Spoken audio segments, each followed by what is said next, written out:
The latest WikiLeaks cables depict Russia as a mafia state where corruption is rampant and criminals are protected by the police. The cables also contain accusations that Russia's Prime Minister Vladimir Putin has amassed a fortune through illicit proceeds and hides the wealth overseas.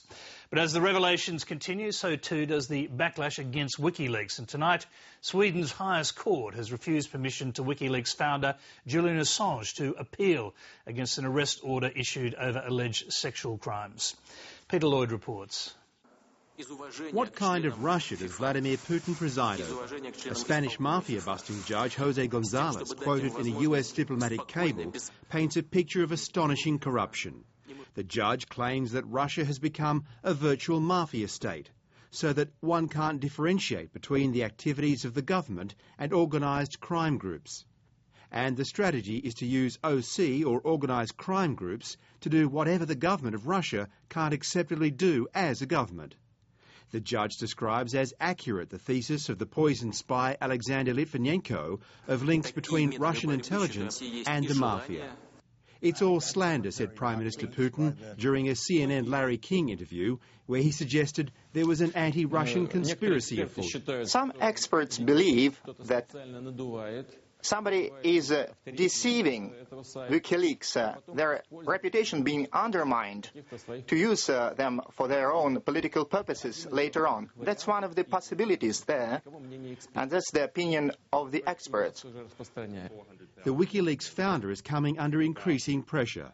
Amazon has stopped hosting the WikiLeaks website on its US servers, and reports say he remains in the UK, where police are awaiting instructions before arresting him on behalf of Swedish prosecutors investigating his alleged rape of a woman in August. Julian has nothing to hide. His main interest is to vindicate his name. Julian Assange spoke to Time magazine from an undisclosed location. He dismissed Hillary Clinton's claim that he's putting lives at risk, saying she should quit over leaked cables showing US diplomats spied on foreign diplomats at the United Nations.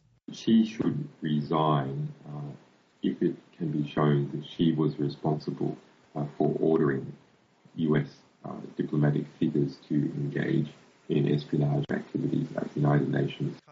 At the State Department, they're calling Assange an anarchist. He is calling for the Secretary to step down at a time where he is trying to evade an active warrant by Interpol. The Secretary of State, by contrast, is in Kazakhstan engaged directly with global leaders working to solve the world's challenges.